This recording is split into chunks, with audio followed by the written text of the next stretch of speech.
नमस्कार फरीदाबाद, मैं सौरभ भारद्वाज और एक बार फिर आप सभी के साथ लाइव हैं। फिलहाल हमारे साथ हैं CWC मेंबर सुनील यादव जी। बात करेंगे उनसे और समझने की कोशिश करेंगे कि वो जो नाबालिग बच्चियों के साथ देह व्यापार कराने वाला मामला है वो क्या है और अभी तक उसमें क्या कार्रवाई हुई है। सबसे पहले तो सुनील जी नमस्कार। सुनील जी, क्या मामला था, शुरुआत कैसे हुई इस मामले की, थोड़ा सा बता दें। दरअसल जिस एरिया में मैं रहता हूँ जवाहर कॉलोनी में, तो डबुआ कॉलोनी का मैटर है। एक माँ बाप रात को मेरे पास आए और आकर उन्होंने बताया कि बच्ची 5-7 दिनों से लापता है और हम पुलिस के चक्कर काट रहे हैं, पुलिस में सुनवाई नहीं हो पा रही। तो मैंने उन्हें कौन सी तारीख की घटना है? 21 अप्रैल की। तो मैंने उन्हें बोला भाई अब रात है, आप मॉर्निंग में ऑफिस आओ। मॉर्निंग में यहाँ आए, उनसे हमने एप्लीकेशन ली और उस पर फॉरवर्ड कर दी SHO साहब को। उन्हें फ़ोन भी कर दिया, मेल भी कर दिया। SHO साहब ने उस पर तुरंत FIR करी और जो है माँ बाप के एफर्ट से, पर ये बच्ची 17 तारीख से गायब थी। जी जी, माँ बाप के एफर्ट से वो बच्ची जो है 22 तारीख की शाम को, रात को मिल जाती है। जब माँ बाप मुझे मिले थे तो उन्होंने बताया था कि बच्चे, हमें पूरा यकीन है कि बच्ची अपनी सहेली के साथ है, क्योंकि 1 वर्ष पहले भी वो गई थी तो उसी सहेली के साथ मिली थी और वो सहेली के द्वारा वो बच्ची मिल गई 22 तारीख को। तो मैं बच्ची से मिला तो बच्ची अपने पूरे उसमें नहीं थी, मतलब होश में नहीं थी कह लो। मैंने बच्ची से बातचीत की तो जो उसने बताया, तो मैंने बोला ये तो बड़ा है कि उसका बहुत जगह दैहिक शोषण हुआ था। तो मैंने उसे SHO साहब के पास मैं खुद भी गया, मिला, मैंने भाई ये केस है। और IO से मिला मैं, SHO डबुआ। डबुआ जी, IO मुकेश दी, उनसे मिला। मैंने भाई ये मैटर है और संगीन मैटर है, इस पर आपने कार्रवाई करनी है कह के उन्होंने समझा के मैं आ गया। बच्ची के बयान वगैरह उन्हें दिया। उस बच्ची ने बताया था कि जी मैं जब सहेली के साथ 1 साल पहले गई थी 3 दिन के लिए, तो सहेली के पिता, जो सौतेले पिता है, वो सहेली के साथ भी गलत करते थे और बोलता मेरे साथ भी उन्होंने गलत किया। बोलता सहेली मुझे एक पुजारी के पास ले गई, पुजारी सहेली के साथ पहले से गलत करता था, इस बच्ची के साथ भी गलत किया। बोलता और इस बार जब ये गई है तो सहेली के यहाँ रही 4 दिन, सॉरी 2 दिन।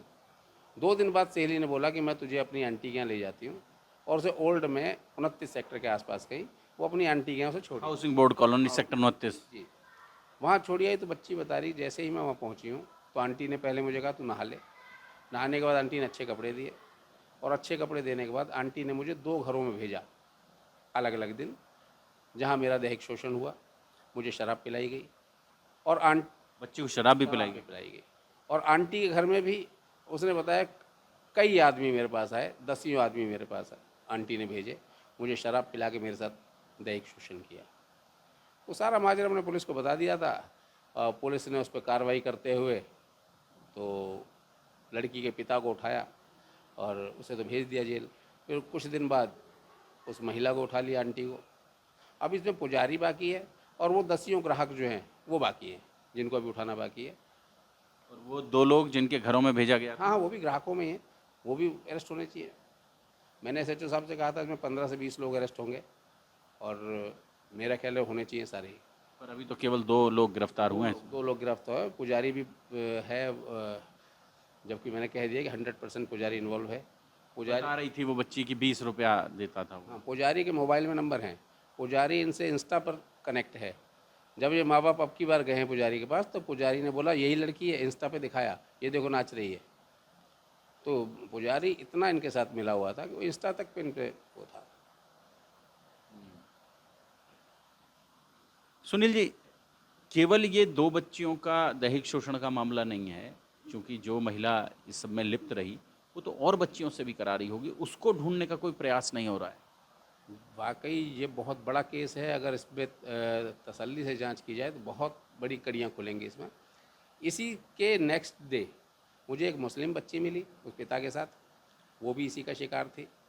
क्योंकि पिता सामने नहीं आना चाह रहा, बच्ची को सामने नहीं लाना चाह रहा, तो इस करके हमने भी उसे फिर, भाई जब वो चाह ही नहीं रहा कुछ, आगे आना ही नहीं चाह रहा, तो वो भी इसी के शिकार थी। वो भी नाबालिग बच्ची है, 14, 15, 16 साल की। सुनील जी ये कह रहे हैं कि ये गिरोह मतलब फाइनेंशियली इतना स्ट्रांग था कि छोटी बच्चियों को जो बहलाने का काम होता था, गरीब परिवार की नाबालिग बच्चियों को, तो वहाँ ये जो लेज़र वैली पार्क है, इस पार्क के आसपास के इलाके में जो चाउमीन वाले थे, जो जूस वाले थे, जो बर्गर वाले थे, उन सब पर खाता चलता था। लड़कियों को लाते थे, वहाँ खिलाते पिलाते थे, तो लड़कियों में एक थोड़ा रेपो बन जाती थी कि अच्छा इसका तो इतनी चलती है और ऐसे ही, क्योंकि आमतौर पे वो बहुत गरीब परिवारों की बच्चियां हैं। हाँ, बहुत थोड़े में ये संतुष्ट हो जाती हैं। बर्गर खिला दो, चाउमीन खिला दो, उसे ये राजसी ठाट बात समझने लगती हैं और बहकावे में आ जाती हैं। तो ऐसा तो होता है। उन पर भी कोई कार्रवाई पुलिस की ओर से? नहीं, उनका तो ऐसा नाम नहीं है अभी, लेकिन बच्चियाँ बताएँगी, तफ्तीश का विषय है। हालाँकि हाँ, अभी मैंने परसों एसएचओ साहब को फ़ोन किया है कि भई ये जो सहेली है, इसको भी हमारे सामने पेश करें, क्योंकि ये भी अंडर एज है। 14-15 साल की है हाँ, वो भी मैंने तो। ये भी पीड़ित है। भाई आज मुलजिम के कैटेगरी में खड़ी है वो अलग बात है, लेकिन है तो ये भी अंडर एज और पीड़ित तो ये भी है, शोषण तो इसका भी हुआ है। तो क्योंकि हमारे मुख्यमंत्री जी आ रहे हैं, पुलिस उसमें व्यस्त है, तो उन्होंने 5 तारीख को पेश करने के लिए कहा है। तो मैंने उसे पेश करें, उससे ही हम बात करेंगे, उसका भी क्या वेलफेयर हम कर सकते हैं, उस पर विचार किया जाएगा। उस बच्ची के साथ भी, हालांकि एक और तो वो दोषी भी है, आरोप। हाँ, दोषी भी है और वो पीड़ित भी है, क्यों पिता सौतेला है, जब घर में ही उसका शोषण हो रहा है, तो ये तो बाकी चिंता की बात है। तो इसलिए हम सोच रहे हैं कि उसके लिए क्या कर सकते हैं। उस बच्ची के लिए क्या किया जा सकता है? तो फरीदाबाद आप ये समझें, ये मामला बहुत गंभीर मामला है और इसमें 2 गिरफ्तारियां अब तक हुई हैं। जो लड़की बहला फुसला कर लेकर गई, उसके पिता की गिरफ्तारी हो चुकी है और जिस महिला ने इन छोटी बच्चियों के साथ देह व्यापार करवाया, उस महिला की गिरफ्तारी हो चुकी है। हमने आपको दिखाया भी था। लेकिन अभी बहुत सारी गिरफ्तारियां और बाकी हैं इस पूरे मामले में और ये बड़ा मामला है। फरीदाबाद खुलेगा तो ये बड़ा मामला है, क्योंकि 1 या 2 लड़कियां नहीं हैं, बहुत सारी लड़कियां हैं जो इस पूरे चक्रव्यूह में फंसी हुई हैं। जी, सुनील जी। हो सकता है मंडे को सीडब्ल्यूसी और जिला बाल संरक्षण इकाई दोनों डिपार्टमेंट जाएंगे, सीपी साहब से मिलेंगे और हम प्रयास करेंगे ये मैटर जो क्राइम ब्रांच को सौंपा जाए। तो मेरा ख्याल है कम दिनों में अच्छा रिजल्ट आएगा, क्योंकि पुलिस पे व्यस्तता ज़्यादा है, पुलिस नहीं कर पा रही है। तो हम क्राइम ब्रांच को देने के लिए उनसे कहेंगे। अगर क्राइम ब्रांच को दे देते हैं तो बहुत जल्दी निर्णय तक पहुंचा जा सकता है ना। बहुत जल्दी निर्णय तक पहुंचा जा सकता है और फरीदाबाद आप समझ सकते हैं कि एक ऐसा मामला, फरीदाबाद में एक ऐसी कहानी जिस पर लगातार नज़र रखे जाने की ज़रूरत है, लेकिन उस पर चर्चा भी नहीं हो रही है, उस पर बात भी नहीं हो रही है। हाँ हाँ, वाकई मैं भी देख रहा हूँ कि ये या तो इनके हाथ बड़े हैं, पता नहीं क्या बात है, क्या वजह है। अब तक तो हो जाना चाहिए था। पुजारी अरेस्ट नहीं हो रहा, लगातार हम एसएचओ साहब से भी कह रहे हैं, लेकिन वो बोलते हैं निर्दोष है। तो हम सीपी साहब से मिलकर इसे क्राइम ब्रांच को देने की मांग करेंगे। अगर दे देते हैं तो मेरा ख्याल रिजल्ट जल्दी आ जाएगा। जोड़ेंगे फरीदाबाद आपको शहर की ऐसी ही और अपराध कथाओं के साथ। बहुत बहुत धन्यवाद।